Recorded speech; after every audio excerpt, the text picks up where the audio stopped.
Hello दोस्तों, Dalip Hindi short and classes में आपका हार्दिक स्वागत है। दोस्तों, आज की डिक्टेशन दैनिक जागरण की संपादकीय डिक्टेशन है। डिक्टेशन की गति 120 शब्द प्रति मिनट होगी। डिक्टेशन स्टार्ट करते हैं 5 सेकंड बाद।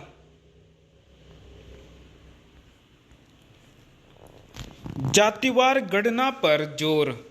राहुल गांधी ने जिस तरह यह कहा कि चाहे कुछ भी हो वह केंद्र सरकार को जाति आधारित गणना कराने के लिए विवश करेंगे, उससे यदि कुछ स्पष्ट है तो यही कि कांग्रेस उन क्षेत्रीय दलों से भी आगे निकलना चाहती है जो पहले से ही जातिवार गणना पर जोर देते चले आ रहे हैं।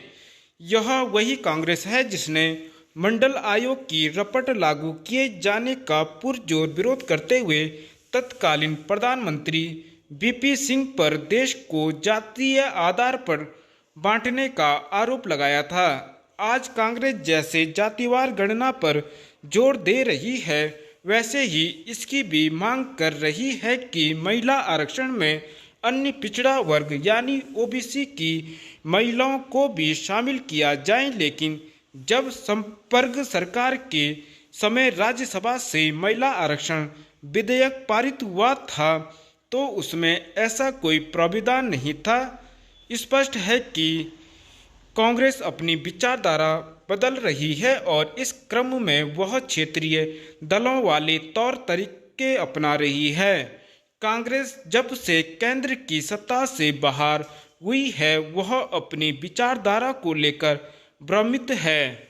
वह अपनी खोई हुई राजनीतिक जमीन पाने के लिए बार बार अपने मुद्दे बदल रही है। इसका परिणाम यह है कि वह अपनी मूल विचारधारा खोती जा रही है। आज किसी के लिए यह समझ पाना कठिन है कि कांग्रेस की विचारधारा क्या है। कांग्रेस आज भले ही जातिवार गणना को अपना मुख्य मुद्दा बना रही हो, लेकिन इसकी अनदेखी नहीं की जा सकती कि मनमोहन सरकार ने 2011 में सहयोगी दलों के दबाव में जाति आधारित जनगणना तो कराई, लेकिन उसके आंकड़े जारी नहीं किए। कर्नाटक में भी कांग्रेस ने अपने पिछले शासन में जातिवार गणना कराई थी, लेकिन उसके भी आंकड़े उसने जारी नहीं किए थे। यदि राहुल गांधी जातिवार गणना को इतना ही आवश्यक समझ रहे हैं तो फिर वह कर्नाटक की अपनी सरकार से जाति गणना के आंकड़े जारी करने को क्यों नहीं कहते।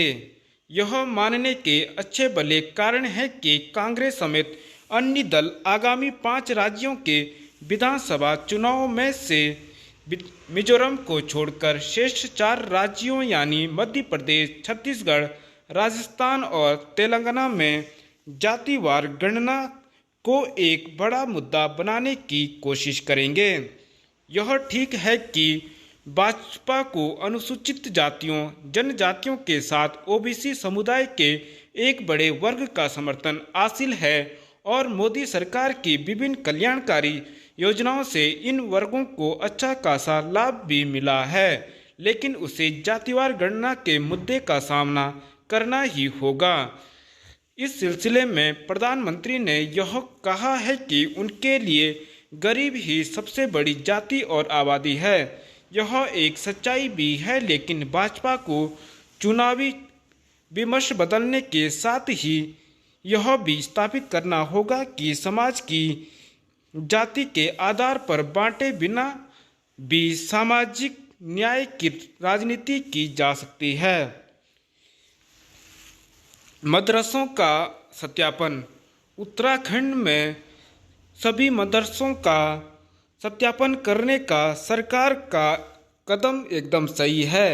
नैनीताल के वीरपट्टी क्षेत्र में एक अवैध मदरसे में बच्चों के साथ अमानवीय व्यवहार का जो मामला सामने आया है, उसके बाद यह आवश्यक हो गया है कि मदरसों में चल रही गतिविधियों की गहन जांच की जाए। पूर्व में भी मदरसों को लेकर सवाल उठे हैं, लेकिन राजनीतिक तराजू के नफा नुकसान में इन सवालों को दबाने अथवा नज़रअंदाज करने का रवैया अपनाया गया। मदरसों में क्या शिक्षा दी जा रही है? मदरसों में आवाजाही व क्रियाकलापों समेत सभी पहलुओं पर स्थिति स्पष्ट होनी चाहिए।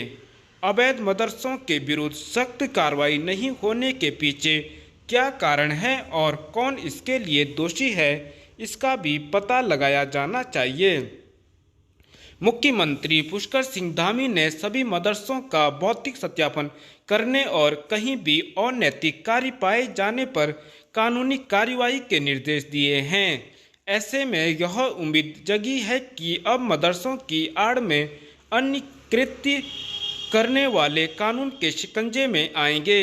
उत्तराखंड में मदरसा बोर्ड और वक्फ बोर्ड के अंतर्गत 532 मदरसे संचालित हैं। इसके अलावा बड़ी संख्या में बिना अनुमति के निजी मदरसे भी संचालित हो रहे हैं, जो पूरी तरह अवैध हैं। उत्तराखंड वक्फ बोर्ड ने मदरसों को लेकर अच्छा सुझाव दिया है।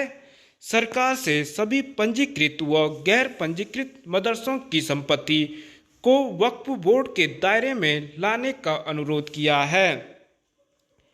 वक्फ बोर्ड के इस प्रस्ताव पर सरकार को गंभीरता से विचार करना चाहिए। दरअसल निजी मदरसों के नाम पर संपत्ति बनाने का जो खेल चल रहा है, उस पर अंकुश लगाने के लिए सख्त कानून लाने की दिशा में कदम बढ़ाने होंगे। मदरसों के नाम पर निजी एजेंडा चलाने वालों को सबक मिलना चाहिए। यह सभी के हित में है। धन्यवाद।